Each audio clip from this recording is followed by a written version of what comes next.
خوارج کا ظہور۔ قیامت کی نشانیوں میں سے یہ بھی ہے کہ امت میں نبی کریم صلی اللہ علیہ وسلم اور صحابہ کرام رضی اللہ عنہم کے منہج اور طریقے کے خلاف کچھ فرقے پیدا ہو جائیں گے۔ انہی میں سے ایک فرقہ خوارج بھی ہے۔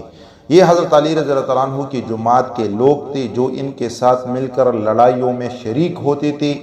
پھر جب حضرت علی رضی اللہ عنہ اور امیر معاویہ رضی اللہ عنہ کے درمیان تحکیم کا معاملہ پیش آیا تو یہ حضرت علی رضی اللہ عنہ کی اطاعت سے منحرف ہو گئے اور کوپا کے قریب ہرورا نامی ایک بستی میں آباد ہو گئے۔ ان کے عقائد کے بارے میں لکھا جاتا ہے کہ یہ لوگ کبیرہ گناہوں کے مرتکب مثلا زنا کرنے والے اور شراب پینے والے کو کافر اور دائمی جہنمی سمجھتے تھے۔ ان کا یہ اعتقاد واضح گمراہی ہے، کیونکہ حق بات یہ ہے کہ اگر مسلمان سے کبیرہ گناہ سرزد ہو جائے تو اسے کافر نہیں کہا جا سکتا، بلکہ وہ اپنی اس گناہ کی وجہ سے نافرمان اور فاسق قرار دیا جائے گا، اور اس پر لازم ہے کہ وہ توبہ کرے اور ایسے کاموں سے باز آ جائے۔ اس کا نمبر 2 پید جو تھا وہ حضرت علی اور حضرت معاویہ دونوں کو کافر سمجھتے تھے، اور صحابہ کرام کی ایک کثیر تعداد جو تحکیم کے فیصلے پر رضامند ہو گئی تھی وہ سب ان کے نزدیک کافر تھی، نعوذ باللہ۔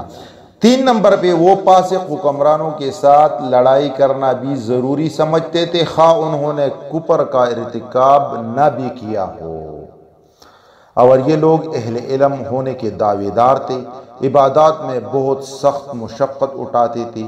انہی کا بڑا ایک شخص ذوالخویسرہ تھا، جس کے بارے میں نبی کریم صلی اللہ علیہ وسلم نے فرمایا تھا یہ لوگ دین سے اس طرح نکل جائیں گے ایک تیر جس طرح شکار سے آر پار سپاہی کے ساتھ نکلتا ہے، اسی طرح یہ دین سے نکلیں گے۔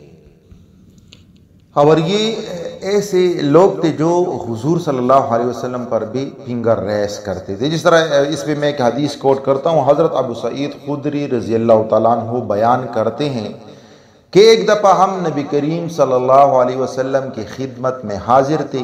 آپ صلی اللہ علیہ وسلم لوگوں میں مال تقسیم فرما رہے تھے۔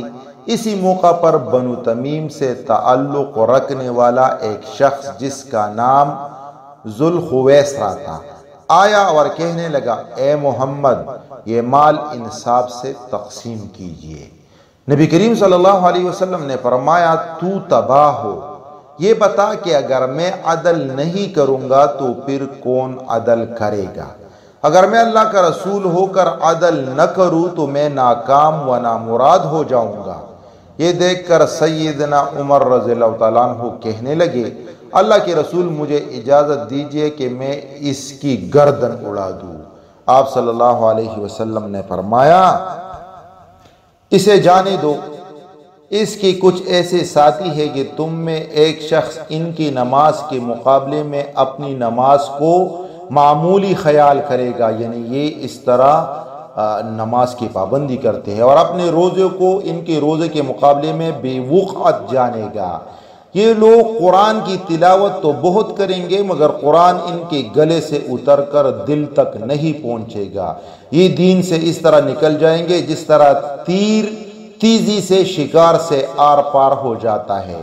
وہ تیر کے بالے کو دیکھیں گے تو اس میں کچھ نہ ہوگا، پھر اس کے بانس کو دیکھیں گے تو وہاں بھی کچھ نہ ہوگا، پھر اس کی لکڑی کو دیکھیں گے تو وہاں بھی کچھ نہ پائیں گے، پھر اس کے پر کو دیکھیں گے تو وہاں بھی کچھ نہ ہوگا۔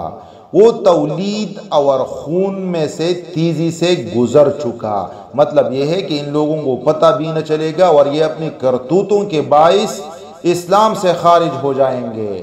جس طرح ایک شکاری کسی ہرن کا شکار کرتا ہے، اس کا تیر جانور کے جسم میں داخل ہو کر دوسری جانب تیزی سے نکل جاتا ہے۔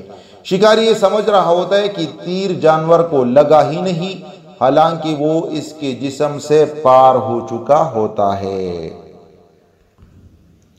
ان کی نشانی ایک سیافام شخص ہوگا، اس کا ایک بازو کہنی اور کندھے کا درمیانی حصہ عورت کے پستان کے طرح ہوگا یا گوشت کے اس ٹکڑے کے طرح ہوگا جو مضطرب اور متحرک رہتا ہے۔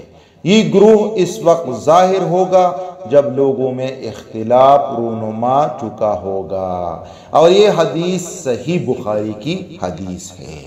جزاکم اللہ خیر۔